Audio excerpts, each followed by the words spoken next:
To my channel John pedagogy. இன்னைக்கு நம்ம சேனலில் என்ன பார்க்க போகிறோம் அப்படின்னு பார்த்தீங்கன்னா, நம்ம இந்தியாவில் வந்து பார்த்தீங்கன்னா ஒரு பயங்கரவாதி தாக்குதல் வந்து நடந்திருக்கு. அதில் வந்து பார்த்தீங்க அப்படின்னா 27லேருந்து 30 பேர் வந்து கொல்லப்பட்டிருக்காங்க அப்படின்னு சொல்கிறாங்க. அவங்க வந்து மதம் என்ன, நீ போய் உன் மோடி கிட்ட சொல்லு அப்படின்னு சொல்லி எச்சரித்து வந்து என்ன பண்ணியிருக்காங்க, இந்த பயங்கரவாத தாக்குதலை வந்து நடத்தியிருக்காங்க. அதில் என்ன தாக்குதலை என்ன ஆச்சு, யார் வந்து பண்ணாங்க, இதில் எத்தனை பேர் கொல்லப்பட்டாங்க அப்படின்றத பற்றி இந்த வீடியோவில் முழுசாக பார்க்க போகிறோம். வீடியோ ஸ்கிப் பண்ணாமல் பார்த்துக்கோங்க. வாங்க நம்ம வீடியோக்குள்ளே போகலாம்.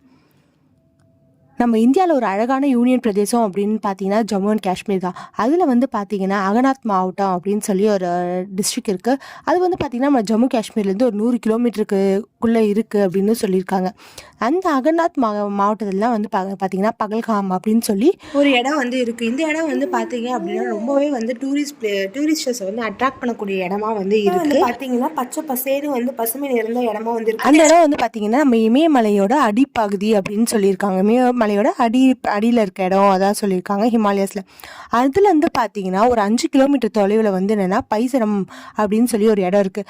அந்த ஊருக்கு வந்து பார்த்தீங்க அப்படின்னா அந்த இடத்துக்கு வந்து எப்படி போக முடியும்னா, ஒன்று வந்து மலை மேலே ஏறி தான். அந்த பைசரம்ன்றது வந்து பைன் மரங்களால் சூழ்ந்திருக்கப்பட்ட ஒரு இடம். ஃபுல்லாகவே வந்து பைன் மரங்கள் தான் இருக்கும். அதில் வந்து பார்த்தீங்கன்னா ஒன்று வந்து நம்ம நடந்து போகிற மாதிரி இருக்கணும், இல்லை அப்படின்னா வந்து நம்ம குதிரை சவாரியில் போகிற மாதிரி இருக்கும். ரொம்ப ரொம்ப ரொம்ப ரேராக தான் வந்து பார்த்தீங்க அப்படின்னா கார் டாக்ஸிஸ்லாம் வந்து அவைலபிளாக இருக்குது அப்படின்னு சொல்லியிருக்காங்க. அந்த பைசரம் இடம் முழுக்க வந்து பார்த்திங்கன்னா பைன் மரங்களால் வந்து சுற்றி இருக்கும் அப்படின்றாங்க. ப்ளஸ் வந்து பார்த்திங்கன்னா புல்வெளிகள் வந்து நிறைய இருக்கும் அப்படின்றாங்க. ஒரு டூரிஸ்ட்டை வந்து ரொம்ப அட்ராக்ட் பண்ணக்கூடிய இடம் தான் வந்து பார்த்திங்கன்னா அங்கே தான் வந்து பார்த்தீங்க அப்படின்னா ஒரு செவ்வாய்க்கிழமை அதாவது 22 ஏப்ரல் 22 அன்றைக்கி வந்து பார்த்திங்கன்னா ஒரு மதியம் ஒரு 3 மணிக்கு வந்து பார்த்திங்கன்னா இந்த பயங்கரவாத தாக்குதல் வந்து நடந்திருக்கு.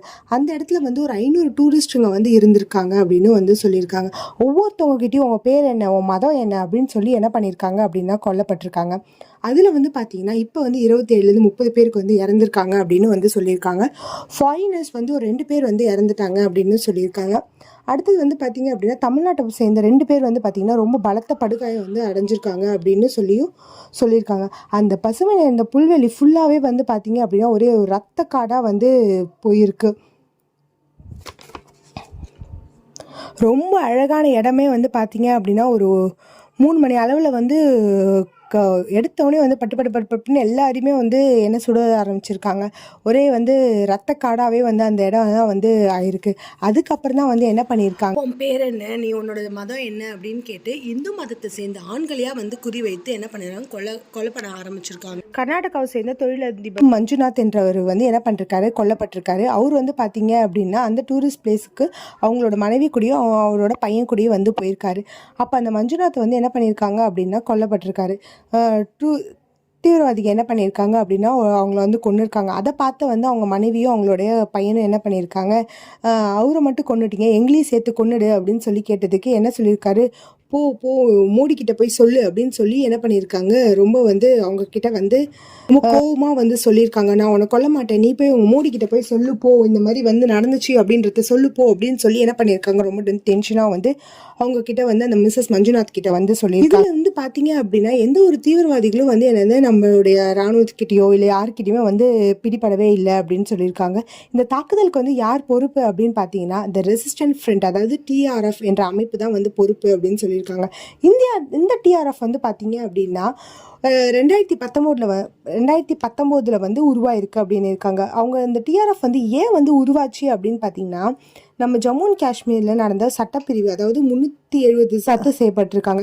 அதுக்கான எதிர்ப்பு கூறி தான் வந்து என்ன பண்ணியிருக்காங்க, இந்த TRF வந்து அப்போ வந்து உருவாயிருக்கு. இந்த TRF வந்து பார்த்தீங்க அப்படின்னா மோஸ்டாகவே வந்து இளைஞர்களை வந்து என்ன பண்ணியிருக்காங்க, ஆன்லைன் மூலமாகவே வந்து என்ன பண்ணியிருக்காங்க, சேர்த்துருக்காங்க. நிறைய எதிர்ப்பு வந்து கூறிட்டு இருந்திருக்காங்க. அதுக்கப்புறம் தான் வந்து பார்த்தீங்கன்னா 2023 தான் வந்து இது என்ன பண்ணியிருக்காங்க அப்படின்னா இந்த TRF கும்பல் வந்து தீவிரவாத கும்பல் அப்படின்னு சொல்லி நமக்கு வந்து அறிவிச்சிருக்காங்க. அந்த TRF கும்பல் தான் வந்து பார்த்தீங்கன்னா இதுக்கான முழு பொறுப்பை வந்து ஏற்றுட்டு இருக்காங்க அப்படின்னு வந்து சொல்லப்படுறாங்க. அந்த TRF கும்பலில் இருக்க தலைவர்கள், முக்கிய ஆளுங்களாக இருப்பாங்கல்ல, அந்த ஆளுங்களோட ஃபோட்டோஸ் வந்து ஒரு சிலவங்களுக்கு வந்து ஸ்கெட்ச் மார்க்காக வந்து போட்டு வச்சுருக்காங்க. நம்ம இப்போ வந்து பார்த்தீங்க அப்படின்னா அந்த பைன் சரத்தில் வந்து பார்த்தீங்கன்னா யாரோட கண்ட்ரோலில் இருக்குது அப்படின்னு பார்த்தீங்கன்னா ராணுவ வீரர்கள், மத்திய ரிசர்வ் போலீஸ் இருக்காங்க, தென் ராணுவ படை இருக்காங்க, பல போலீஸ் அதிகாரிகள் இருக்காங்க. எல்லாருமே வந்து என்னது இந்த பைன் சரண் தான் வந்து இப்போ வந்து கண்ட்ரோலில் வச்சுருக்காங்க. ரொம்பவே வந்து ஒரு மோசமான தாக்குதல் தாக்குதலாக வந்து இதை வந்து பண்ணியிருக்காங்க. இது எதற்காக பண்ணாங்க, என்ன ஆச்சு, இதுக்காக வந்து நம்மளோட இந்தியாவிலேருந்து வந்து என்ன எதிர்ப்பு வந்து கொடுத்துருக்காங்க, இது ஏன் வந்து இதை வந்து நடத்தியிருக்காங்க, இதுக்காக மோடி வந்து என்ன அறிவிச்சிருக்காரு அப்படின்றத பற்றி நம்மளோட நெக்ஸ்ட் வீடியோவில் வந்து பார்க்கலாம். Until then, bye bye from you all.